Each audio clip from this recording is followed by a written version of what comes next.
Thanks for staying tuned. I'm Colin Abrams with the Hgp Sportscast. CONCACAF praised the Guyana Football Federation for progress in football reform in Guyana at the recently held Ordinary Congress. The Guyana Football Federation is among the first CONCACAF member associations to approve its financial statement and has made significant strides in reforming and rebuilding football, according to senior CONCACAF official Howard McIntosh. McIntosh, senior manager of One CONCACAF and Caribbean projects and a former FIFA development officer for the region, was in Guyana to observe the 2018 GFF Congress.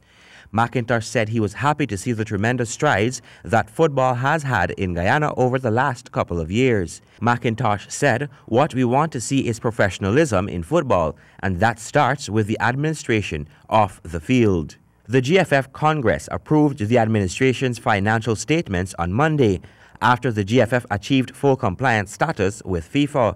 This means the GFF can now access full FIFA funding, which had been restricted due to issues dating back to previous administrations. The CONCACAF endorsement follows public support from FIFA President Gianni Infantino and CONCACAF President Victor Montagliani as the GFF seek to restore the image of football, reform and stabilize its governments, and to invest in developing the game in all the regions. GFF President Wayne Ford also met with FIFA Secretary General Fatima Sumara on Tuesday during the inauguration of the FIFA Caribbean office in Barbados to discuss future funding for football development projects.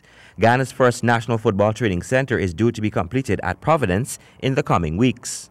Under the FIFA Forward program, fully compliant national member associations have access to $5 million after every 4-year cycle for football development and running costs. For the Hgp Sports, Colin Abrams.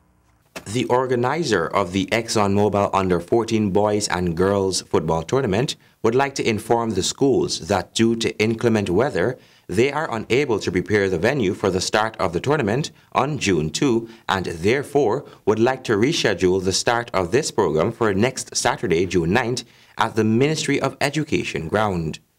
And in cricket news, Evan Lewis with the bat and Samuel Badri with the ball helped the Windies crush the World 11 in the charity match at Lord's. Kimo Paul captures his first scalp at the famous ground. Stanford Howard filed this report.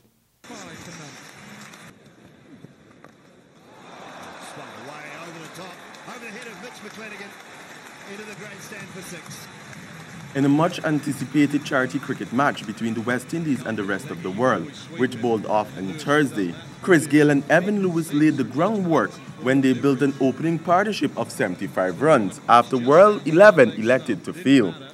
Gayle departed in the 8th over for 18 as Evan Lewis went on to make 58 when the Afghan spinner Rashid Khan trapped him LBW.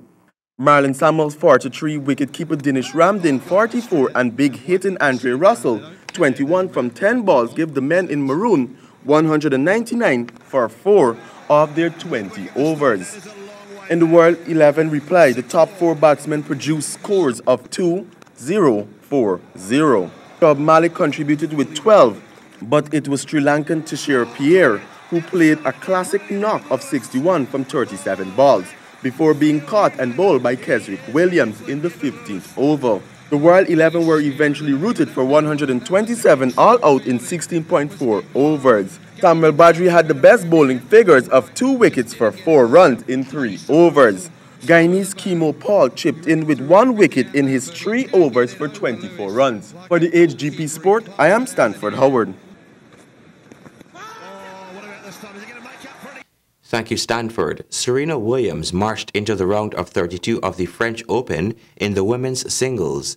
The 36-year-old defeated Australia's 17th seed, Ashley Barty, 3-6, 6-3, and 6-4 to reach the 3rd round of the French Open, her first Grand Slam since winning the 2017 Australian Open.